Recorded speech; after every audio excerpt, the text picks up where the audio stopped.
सहना भवतु सहनौ भुनक्तु सह वीर्यं करवावहै तेजस्विनावधीतमस्तु मा विद्विषावहै। ॐ शान्ति शान्ति शान्तिः।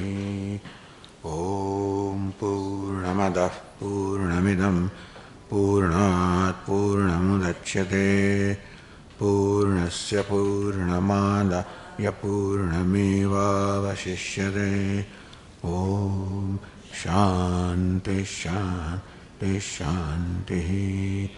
श्रुतिस्मृतिपुराणानाम् आलयं करुणालयं नमामि भगवत्पादं शङ्करं लोकशङ्करं। शङ्करं शङ्कराचार्यं केशवं बादरायणं सूत्रभाष्यकृतौ वन्दे भगवन्तौ पुनः पुनः। ईश्वरो गुरुरात्मेति मूर्तिभेदविभागिने व्योमवद्व्याप्तदेहाय दक्षिणामूर्तये नमः। चैतन्यं सर्वगं सर्वं सर्वभूतगुहाशयं यत्सर्वविषयातीतं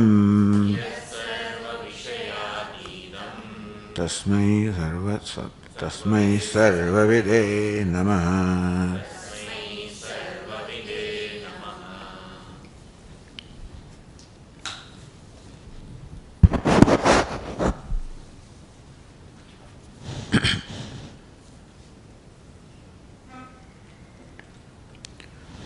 The Ekadashi has completed his arguments, establishing why the prasankhyanam, meaning a mental act of the nature of repeating the Mahavakya and also dwelling upon that with help of reasoning. Tattvamasi, aham brahmasmi, in what way am I Brahman? When I think that I am a very limited entity, limited in every way, how can I be Brahman? Brahman, which is supposed to be someplace in heaven or Brahmalo, how can it be here? And various such questions may arise on account of my present conclusion about myself and conclusions about Ishvara. And so those conclusions are subjected to scrutiny of what this Mahavakya says. Oh, this is an earlier thing, but the point is that this Mahavakya has to be clearly understood in my own context. What does it mean to me? That I am Brahman, what does that mean?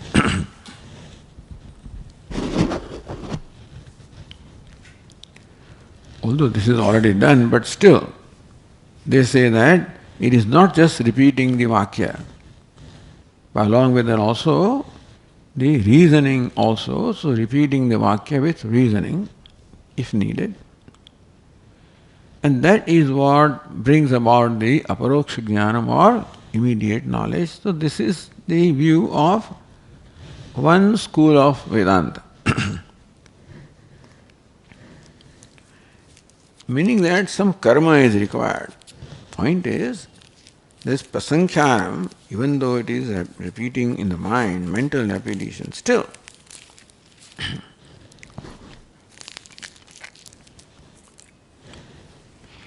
meaning that the Mahavakya itself is not enough or capable of creating the aparoksha jnanam, immediate knowledge. In itself, the Mahavakya is not capable of giving moksha. Yet over and above the Mahavakya, Shravanam of Mahavakya, Vichara of Mahavakya, something is needed. This is here called prasankhyanam, which is a mental activity. So thus an action is needed in order for the Mahavakya to bring about its result. Mahavakya can bring about aparoksha jnana, which is means of moksha, only when it is supplemented by this prasankhyanam. And Vedantin wants to make a point that Mahavakya in itself is capable of generating, creating aparoksha jnanam, which is the means of moksha. It's a very subtle and technical difference, but then this difference is there. That when they prescribe prasankhyanam, which means that they believe that Mahavakya in itself is not capable of generating aparoksha jnanam, then you can't call it pramanam. So Vakya is pramanam for us. And that is called a pramanam, which should be able to do its job without the assistance from anything else. Eyes will be called pramanam if they can do the job of perceiving colors and forms without any other aid or assistance. Then it's called pramanam. And that way Vedantin looks upon Mahavakya as pramanam, which should be capable of doing its job, or giving me aparoksha jnanam, which is means of moksha, without the aid or assistance of anything else.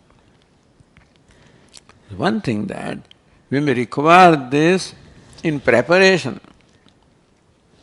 So, or we may require mananam for a different reason, not that aparoksha jnana has not taken place and need mananam for that to take place. We look upon mananam as required for removing the obstacle, namely samshayam. Nididhyasanam required to remove the obstacle of dehata buddhi. So they are required. Mananam also is required, Nididhyasanam also is required. But to say that Shravan of Mahavakya requires aid of Mananam Nididhyasanam to bring about aparoksha jnana, this is not accepted. So Siddhantam upakramate. Now, proceeding with the 19th verse, having listened to the arguments of Ekadeshi, now the teacher says what the Siddhanta is. So for that now the Ekadeshi asks some questions. Kim Vedanteshu prasankhyanam sakshat vidhiyate? When you concluded that the prasankhyanam is enjoined by the scriptures, by Vedanta,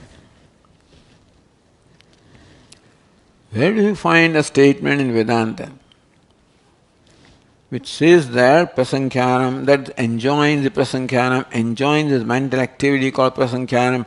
Is there a statement like that? It's called sakshat vidhiyate. Is there a vidhi?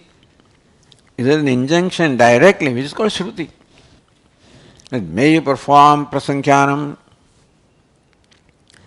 Is there a statement like that?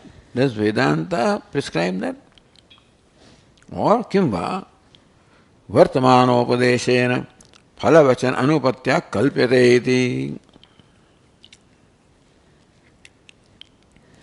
He says that this tattvamasi is phalam, or Sat Brahma Ahamasmi, I am Sat Brahma is a phalam. And phalam presupposes an action, an injunction. In Karma Kanda, at least definitely, you cannot get any phalam or outcome or result unless you perform a karma. And not only karma, but karma in keeping with a vidhi.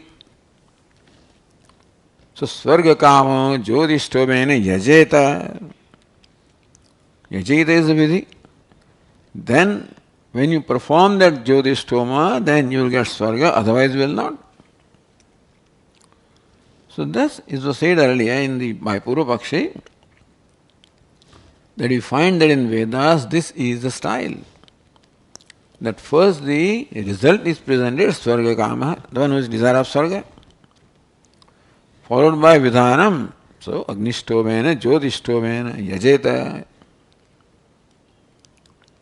So this Sad Brahmahamasmi, I am Brahman, is looked upon as the phalam. And phalam presupposes karma. What kind of karma? Karma that is result of a vidhi. That karma alone brings about phalam, not otherwise. If you do Agnihotra because it is enjoined by the Vedas and that is how you do, then Agnihotra will give you result. Simply do Agnihotra because you came to know about it, that will not give you the result. This is their belief. Meaning that it is vidhi or the injunction of the Veda which empowers the karma to bring about the result. Not karma alone. Vidhi that empowers the karma to bring about the result, phalam. Now, do you find a vidhi in Vedanta which enjoins this act called prasankhyanam? Kimva, or is it kalpyate? Or is it what you imagine? You arrived at by athapatti. Says vartamanopadeshena phalavachananupatya kalpyate iti. Vartamanopadeshena sad brahmasi, you are Brahman. That is vartamanas upadesha, that is upadesha of what is. Therefore, this is the phalavachanam. Anupatya phalam cannot be unless there is a vidhi. Skalpyate. Therefore, by this arthapatti, what is arthapatti? Anyathanupatti. The phalam stated must presuppose a vidhi. So even if you do not find vidhi specifically, you have to imagine it is there, otherwise how can they talk about phalam? So phalavachana anupatya. Anyathanupatti, that phalavachanam, the phalam, the moksha would not be stated, or that you are Brahman would not be stated unless it is preceded by a vidhi. So kalpyate. Therefore, so do you find a direct statement directly enjoining, or you arrived at it by your kalpana, by arthapatti, that this could not be unless this was so? Devadatta, Devadatta, Divana Bhunkte. This fat Devadatta is not seen to eat anything during the day. So, but then fatness cannot be unless he eats, therefore he must be eating at night. So this is called athapatti.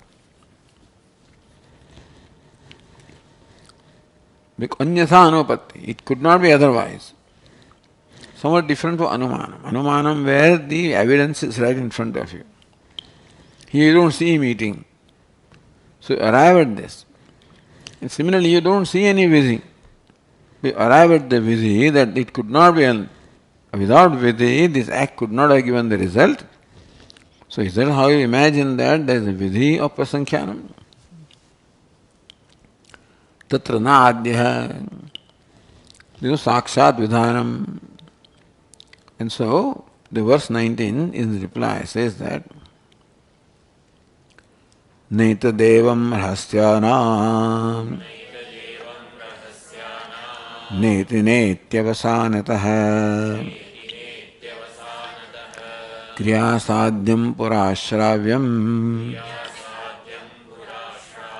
Namoksho nitya siddhataha Na etat evam. What you say is not so. Why is it so? So this is pratigna. That what you say that there is vidhanam or there is an enjoyment of prasankhyanam is not so. Why? Rahasyanam neti neti iti avasana. Rahasya means Upanishad. Upanishad means the Rahasya Vidya. a mystical knowledge or meditation that is called Upanishad. Rahasyanam neti neti avasana. So what does Upanishad, the teaching of Upanishad concludes with neti neti. Said that from the asmadartha, the yushmadartha must be negated. When there is an identification of asmat with yushmat, of atma with anatma, then the anatma ansh has to be negated. That's all that needs to be done. So neti neti avasanatah, what Vedanta teaches, it culminates into negating what I am not.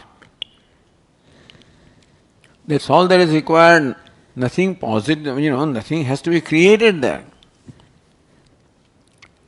If something was to be created, then it can be called phala, then it would require karma, require vidhi.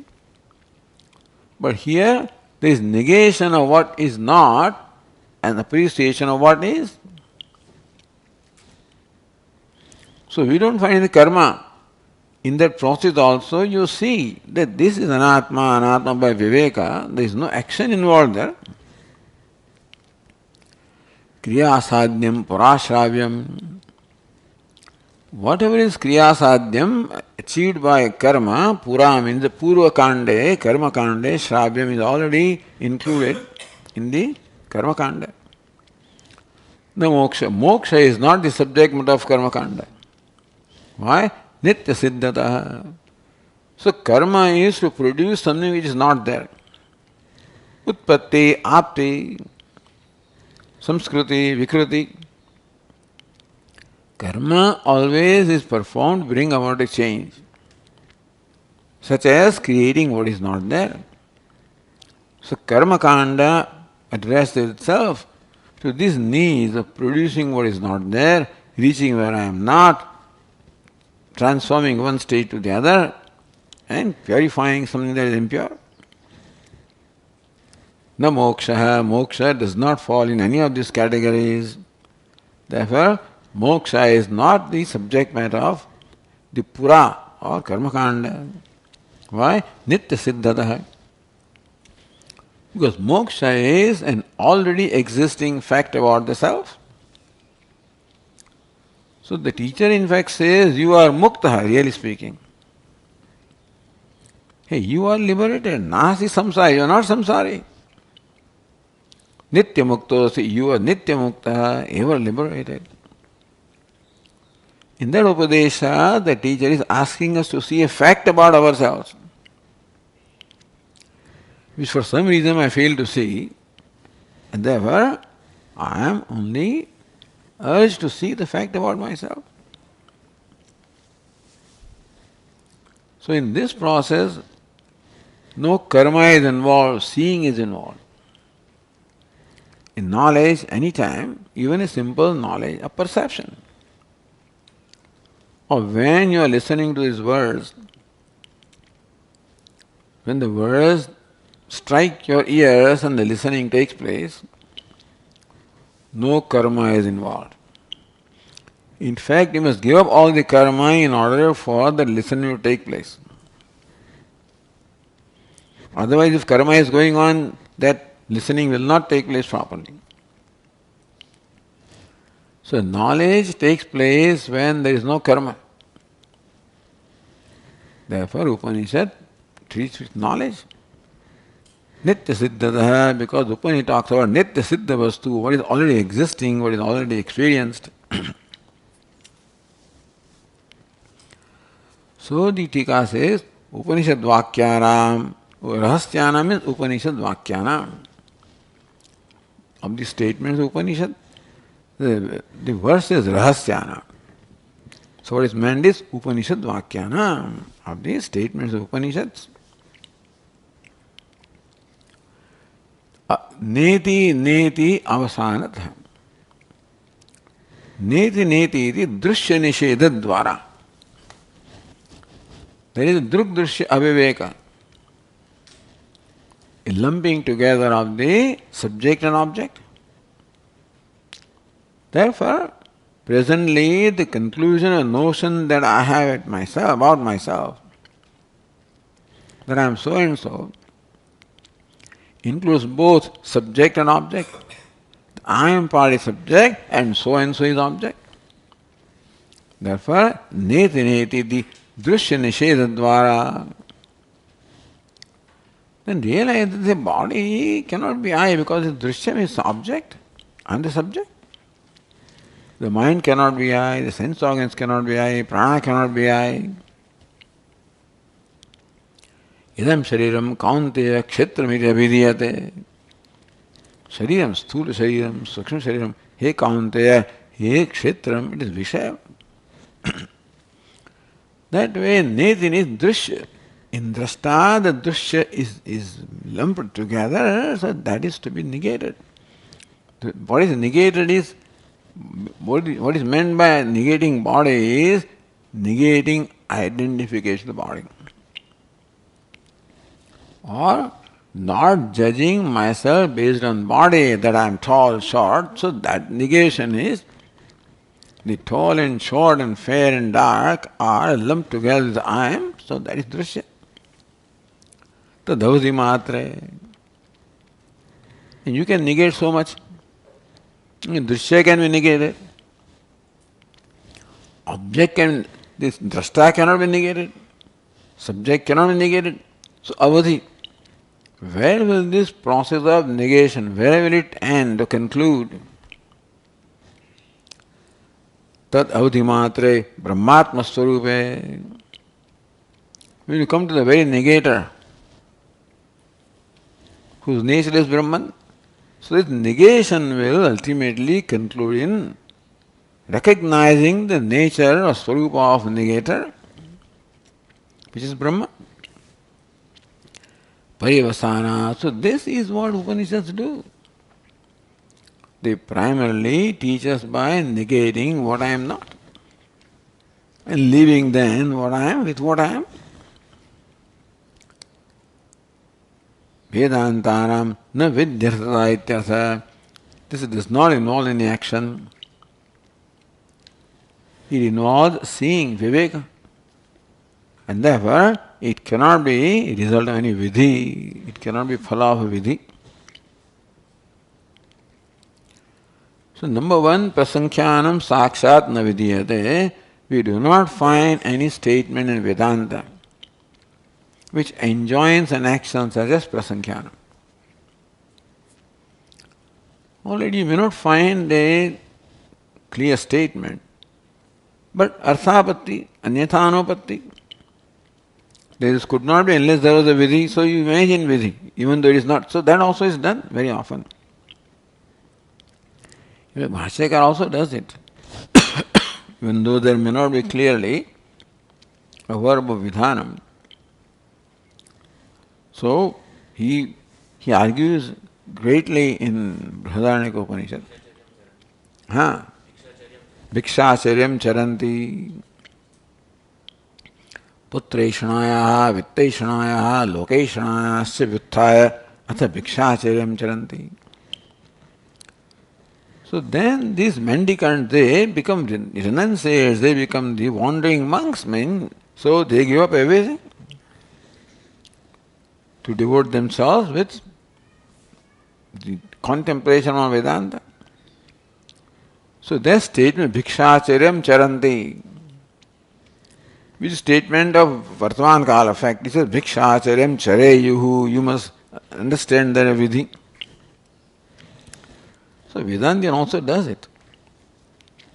Even though there is no direct statement of vidhi, kalpyate, by arthapatti, you could not be doing this Bhikshacharyam unless you are a sannyasi. So this is looked upon as a vidhi or injunction about sannyasa. Similarly also, is there something by which you can arrive at the vidhi? Dvitiyam patyaha, by arthapatti, can you arrive at the vidhi of prasankhyanam? To that the second line says, kriyasadhyam purashravyam. Yat kriyasadhyam phalam. The phalam, the outcome, which is kriyasadhyam, which is accomplished by kriya or karma. Tat pura purvakande shravyam. All the actions are dealt with in the Purva Kanda and Karma Kanda. In Upanishad also you find Upasana should be included in Purva Kanda only. Upanishad simply deals with the teaching of Mahavakya, Atmanatma Viveka. Atra Shriyamana Moksha, then Shravyam na Upanishatsu. Whatever is the outcome of karma is something which is propounded by the Purva Kanda, Karma Kanda. In Upanishad we do not find any vidhi anywhere. Why is it so? Na moksha. So moksha is not in Purva Kanda. Why is it not there? Nitya siddhataha, because moksha is already an accomplished fact. Asadhyatvat. So karma is sadhanam, karma phala is sadhyam. Even the Karma Kanda deals with the sadhya sadhana setup. But here Upanishad deals with nitya sadhyam. So no sadhanam is required, no karma is required, no injunction is required. To clarify, this is the purpose of this whole, reasoning, etc., or raising this issue of prasankhyanam, to clarify what is the role Upanishad, what Upanishads do, what you should do. That for a seeker of moksha, no karma is required. That mind orientation also is required, that nothing is to be done. Something is to be seen.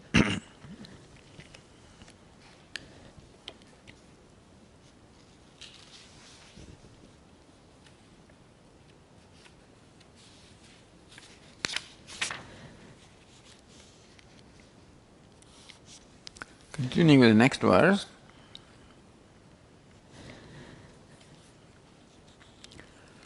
The Tikakara says, Tattvamasyadi Vakyam Aparoksha Advidya Brahmatma Jnana Dvara Tadajnanam Tadadhyastam Cha Dukhitvadi Samsaram Nivartayati Iti Bhaktum. So this Upadesha of Tattvamasi, Tattvamasyadi Vakyam, this Vakya suggests Tattvamasi, which reveals the fact about the listener. Aparoksha Advitiya Brahmatma Jnana Dvara. This Mahavakya which reveals a fact about the listener, if he is prepared and enables him to see his own nature, meaning Mahavakya is quite capable of making the listener see the meaning of the Vakya. Every Vakya is capable of making the listener see the meaning. That's Vakya has capacity. That's called Shakti. Provided the mind of the listener has the right samskaras, then Vakya does that. It's called Shabda Shakti. Shabda has the Shakti or power to reveal its meaning in your mind if your mind has right preparation. Here the preparation is sadhana, chatur, sampatti, etc. Therefore, Tattvamasyadi Mahavakyam, the Mahavakya such as Tattvamasi. Aparoksha Advidya Brahmatma Jnana Dvara. By creating the Jnanam, the knowledge of Brahma, as Atma is Brahman, Brahman is Atma, an immediate knowledge of the Brahmatvam of Atma. Tadajnanam.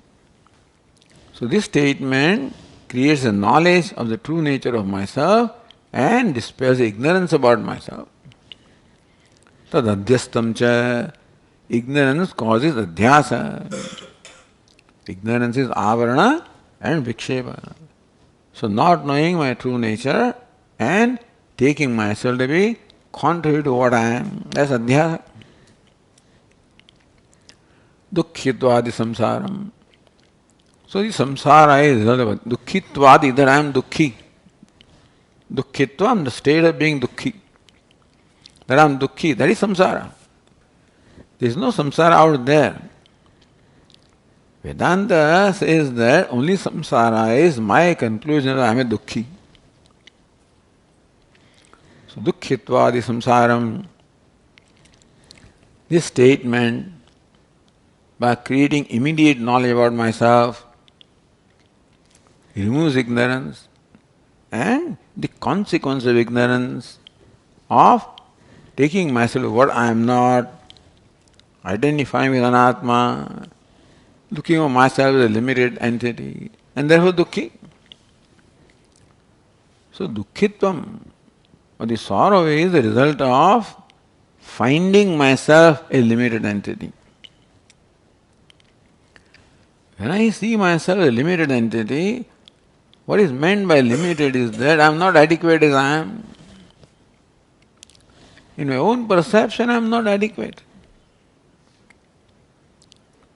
Now, inadequacy can be because of a lot of comparisons and whatever a human being does, and finds himself or herself as inadequate, lacking, wanting. Because the upadhi is inadequate, lacking, wanting, therefore taking upadhi to myself is going to create this conclusion that I am a lacking, wanting, limited being. It is that perception of myself that I am lacking is what creates dukkha. There is no reason for me to be sad other than finding myself to be an inadequate being. I am not adequate in my own perception. Even though the whole world may call me adequate, that's not enough. I should see myself as adequate. As long as I don't, I'm inadequate, there is I don't accept myself. I'm not satisfied with myself. I do not accept myself. I am dissatisfied with my own self. And that dissatisfaction can grow to disliking myself,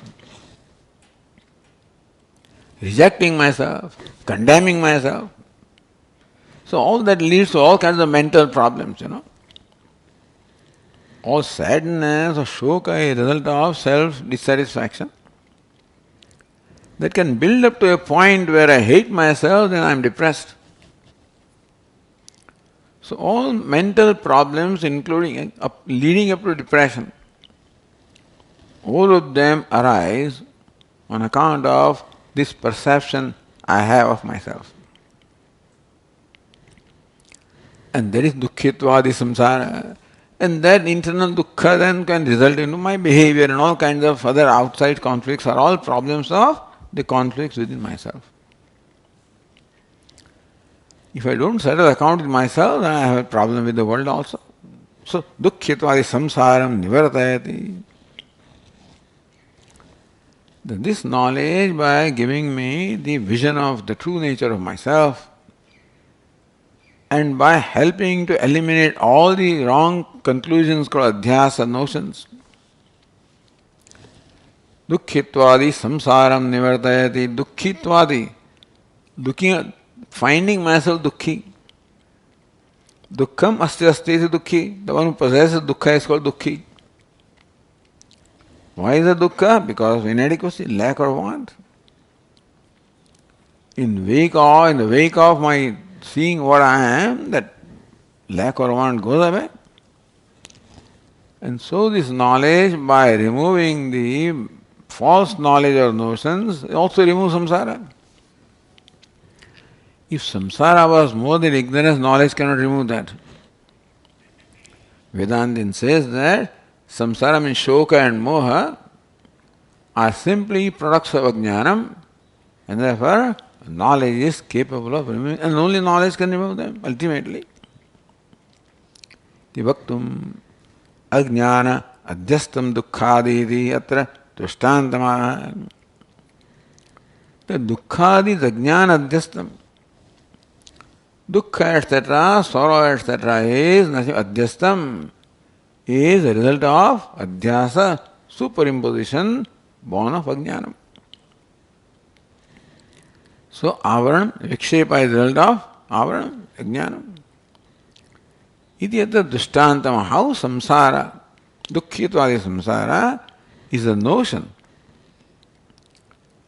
That is what first is explained. So, next verse is putra dukkham yathadhyastam pitra dukkhe sva atmani ahankarta tathadhyastah nitya dukkhe sva atmani.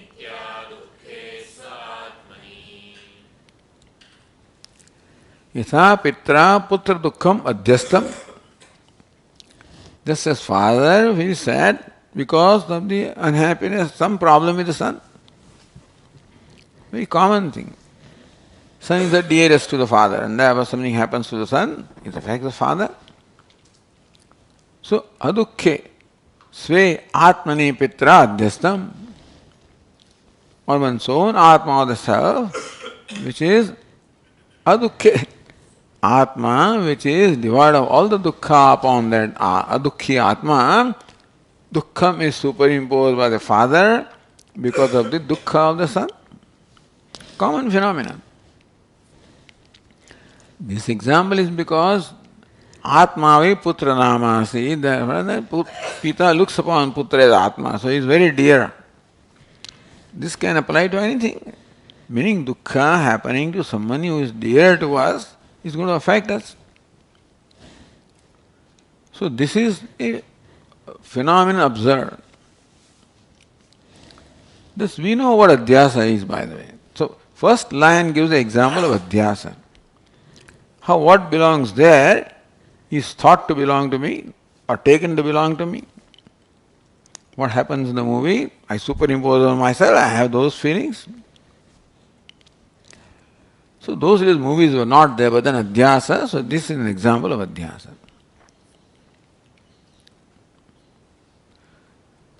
So says adukhe jvara dukkrahete ityartha.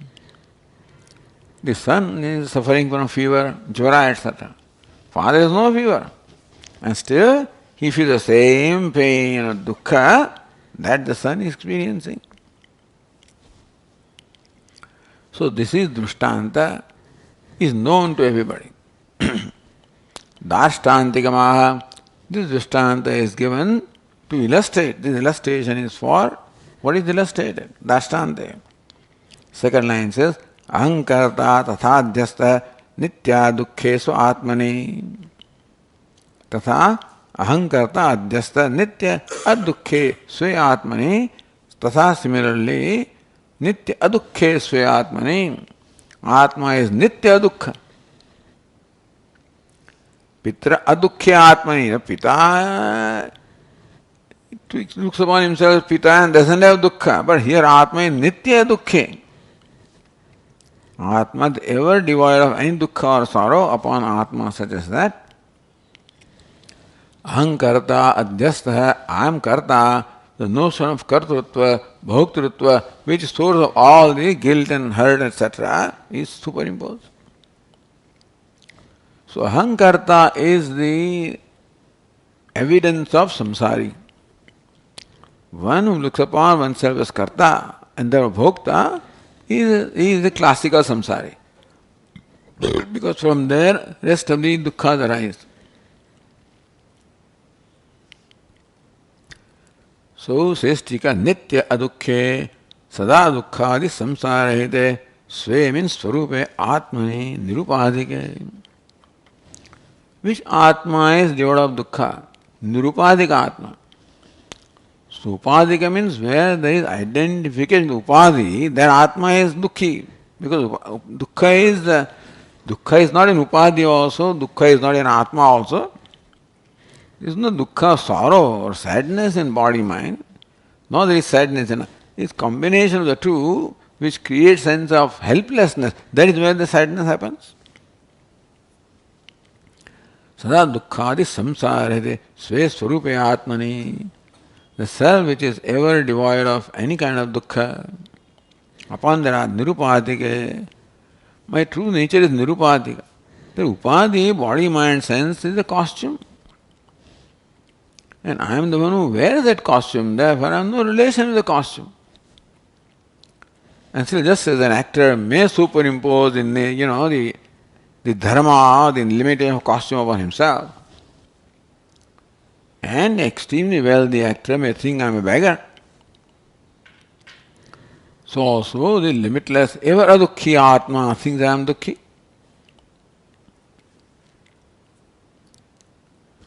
Ahankarta, who is Ahankarta? Savasa antahkarana aviviktah dukkadi dharmakah aveka lakshaya avidyatya adhyastah ityarthah. Sense of kartrutvam or the doership is superimposed on the Atma. Why? Where is doership? Avas, savas, antahkarana, aviviktah. Antahkarana always enlivened by the consciousness. So it's called savas antahkarana. Antahkarana, mind, enlivened by consciousness. So, by reflection of consciousness, that's a model, reflection of consciousness. So that is where kartrutva is. Kartrutva, the kartrutva, bhoktrutva is the nature of mind. And mind enlivened by the consciousness then becomes karta bhokta because potential of doership etc. is in mind, not in Atma. Aviviktaha, when the viveka, that separation of Atma from Antahkarana is not there, when they are lumped together, then dukkha dharmaka aviveka lakshana avidya adhyastaha. So avidya, how does it take place? By avidya. What's the nature of avidya? Aviveka lakshana avidya. Avidya is ignorance which brings about our vikshepa of aviveka, of not seeing distinction between the buddhi and the Atma. Tata adhyastha.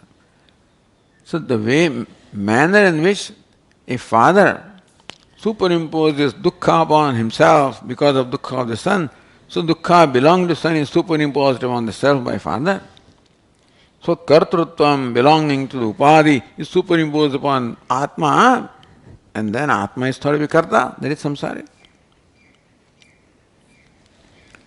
So this is nothing new, but this is now begins to explain why there is no room for any injunction here.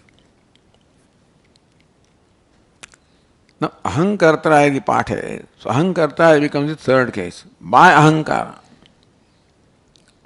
Then iti pathe sve atmaniti yatra dukkhadi hiti shesha tatha ahankartra nitya dukkhe sve atmani dukkhadi adhyastha. Shesha means you have to add that. So ahankartra, if you take that reading, which is the third case of ahankartru, then by ahankarta, by ahankara, the dukkha. So dukkha has to be added in that sentence to make it complete. Tatha ahankartra dukkhadi adhyastha. Just as the father superimposes the dukkha upon himself, so also Atma superimposes dukkha upon himself.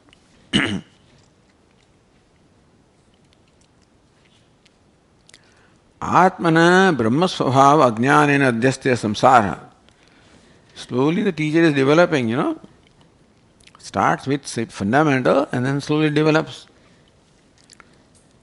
And in order to explain this, the idea of this karma and injunction was taken up. And then also one view that exists, in the Vedantic circle also is refuted. Atmana brahmasvabhava ajnanena adhyastha samsara. So what was said in the previous verse is repeated here. That brahmasvabhava, that Atma is Brahma. Because ignorance of the fact that I am Brahman, therefore adhyasa takes place, what belongs to an upadhi is superimposed on Atma. Tatsva jnanamatra nivartate. So this is an important thing that Vedanta tells us. Adhyas dukkhitvam is purely a product of ignorance. And therefore it can be dispelled by knowledge. If something else was involved there other than ignorance, then you need to remove that. So you need to remove the cause of samsara. So first of all, the Vedantic, the teacher explains that samsara is purely a product of ignorance. Samsara is of nature of adhyasa, which is vikshepa, the avaranam, ignorance. Therefore, knowledge can dispel. Tat svabhava jnanamatrat nivartate. Aham dukhi iti samsaraha. Svabhava, by jnanamatra, by the mere knowledge of the true nature of myself, that notion goes away. Samsara is notional. There is no reality in samsara. What is meant by samsara as mithya is this notion, dukkhi, etc., is purely a notion, has no reality in there. Notion born of ignorance, therefore, knowledge can dispel it. How shastrothat jnanat nivartate, the knowledge born of shastra. What is shastra? Neti neti shastra, which enables me to de-identify with what I am not. Tatvamasi helps me to see what I am. Neti neti enables me to de-identify with body, etc., and see the fact, Tatvamasi is the fact that I am Brahman. By the Shastra, meaning by the statement of Shastra, the samsara, which was the product of ignorance, nivartate, is dispelled, is removed, eliminated. Then what? Tada atmanah sarvakriya adhikar nivrutte. Now what happens is, I have no identity. Because the identity, I am so and so, is the result of identifying with my body, mind, sense complex. Now when I am not, there is no identity, there is no individuality at all. There is no notion that I am so and so. When there is not there, then I become free from all responsibility of karma because I have no identity. So when we are told to do something, who is told? The one who thinks himself is so and so is being told. So as long as I have identity, I am a Brahmana, so long I should respond to the statement Brahmano yajeta. So whenever Vedas or the Shastras or anybody enjoins action, do this, is told to a specific person. That Brahmana should do that, Kshatriya should do that, father should do that, king should do that. And these commands will be responded to by the one who thinks I am a Brahmana, I am a Kshatriya, I am a king, I am a father, whatever. So all injunctions or all commands are made to a specific person, understand. And who will respond to that? One who has a notion that I am so and so, that would respond. When all sense of identity goes away, then I become free from the notion with which I would have responded to the injunction of Veda. So, having become free from identity, I become free from the adhikaritvam, the responsibility of any karma. Sarvakriya adhikar nivrutte hai. By seeing myself as Brahman, having no visheshata, seeing myself as nirvishesha, then no sense of identity, individuality. Therefore, I become free from adhikara, fitness. This person is not fit to perform anything. But now what happens is, it goes and comes. Some sushuptayava puna adhyasa bija bhavat. Somebody would say that hey, this happens in sushupti also. Deep sleep state also, there is no identity. Because in deep sleep also, all the identification with the upadhi goes away. I am not aware of the body, mind, sense complex, anything. Therefore, there is no sense of individuality, and therefore, at that time, I am free from all adhikaritvam, all responsibilities. Unfortunately, in deep sleep, this ignorance, the seed of ignorance remains. Adhyasa bija, that ignorance is a bija, the cause of adhyasa. That's why when I wake up, again identify and become a samsari. So sushupti is a temporary relief. Because ignorance, which is the cause of adhyasa, remains in sushupti. Therefore, but when I see in the knowledge, there is no bija remain. In sushupti is by default. In deep sleep, by default I become free from identification. In knowledge, with understanding, I become free from identification. And therefore, that identification will not come. In sushupti it happened, not by my efforts, so the identification comes back when I wake up. But for a wise person, it doesn't come back. Krutakrutyasya, he is already krutakrutya. He finds himself completely satisfied with himself. Krutakrutyata means krutam krutyam, one who has satisfaction, having done what needs to be done. Atmaneva, atmana tushtaha, he finds himself completely contented with himself. The need to perform action arises from self-discontentment. Self-discontentment causes the need to do something so that I become contented.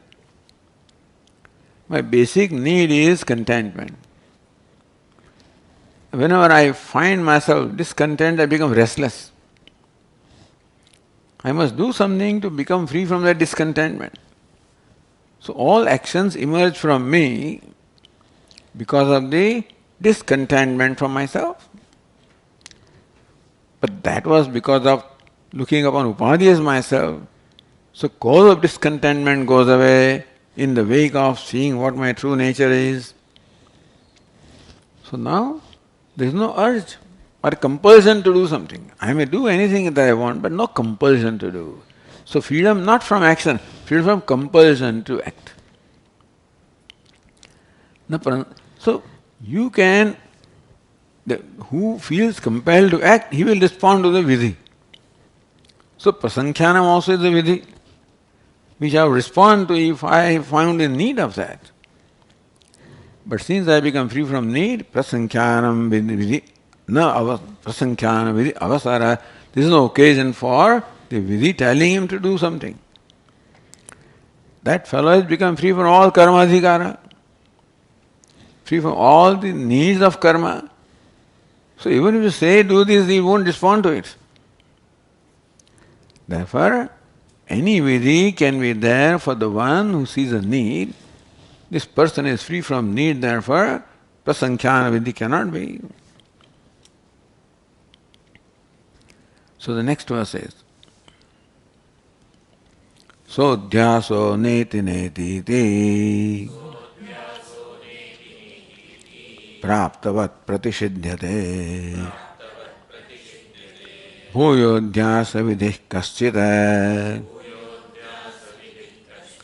kutaschinno papadyate. Sadhyasa, dukkhitvad adhyasa. The earlier verse said how adukkhe atmai, sve atmai, atma, that is the word of dukkha, how dukkhitvam is superimposed. So adhyasa neti neti nishidhyate.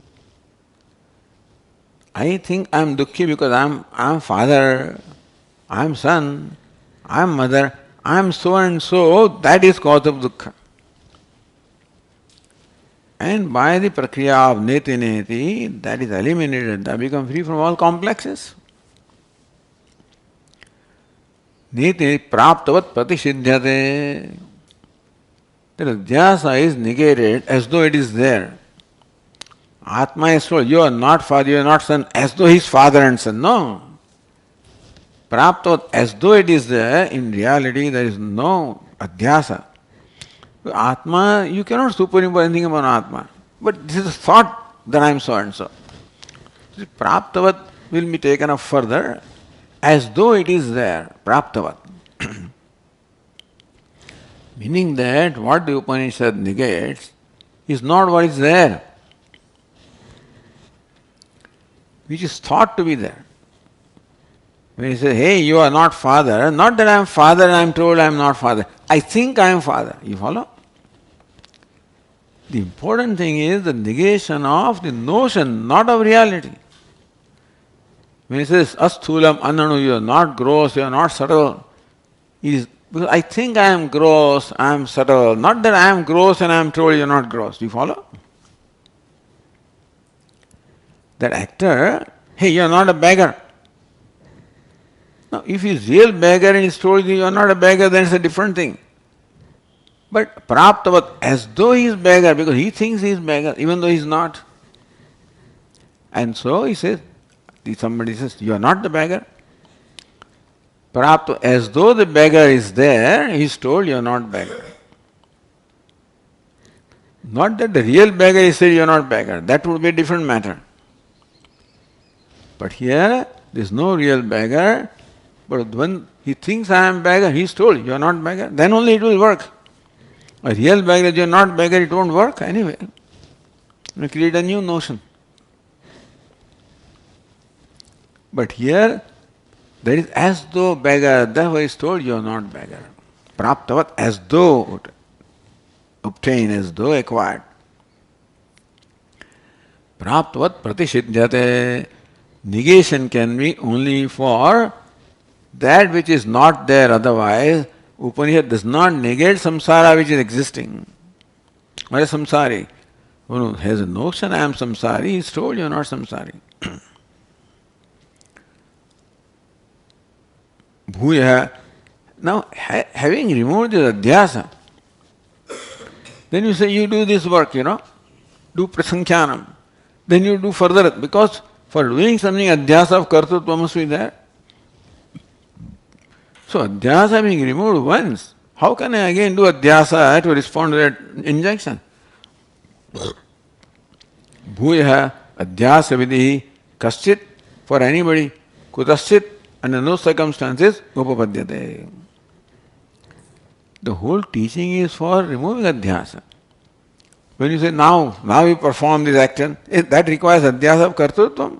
How can adhyasa come back once it is eliminated? Because adhyasa is of ignorance. When ignorance goes, it does not stage a comeback. Darkness cannot come in presence of light. So now this person has lost all adhikaritvam for karma, and then if you tell him he has to do adhyasa again, which is na upapadyate, is not tenable. So these are the arguments of explaining to him how there is no scope for an injunction such as prasankhyanam. In that process also explains the whole process, of dukkhitvam, etc., and the nature of upadesha, and also the nature of knowledge. So in the guise of replying to the Purvapakshi or Ekadeshi, the whole process unfolded here.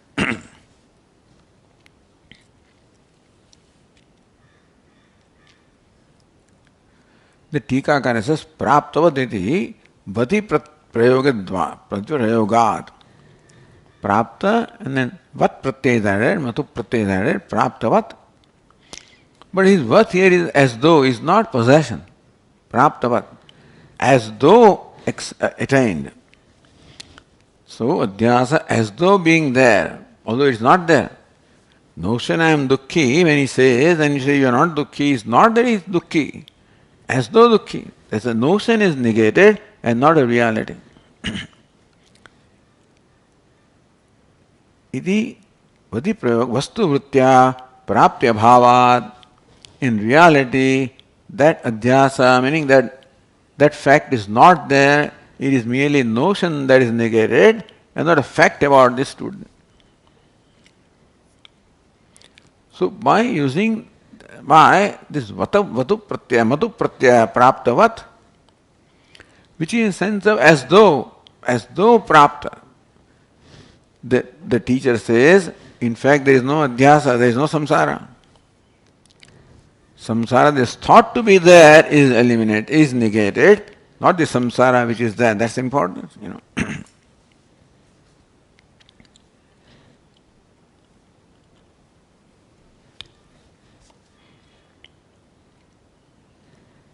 Okay, we'll continue.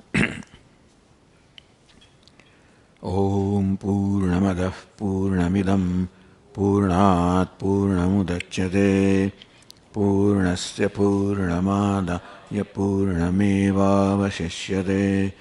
Om Shanti Shanti Shanti.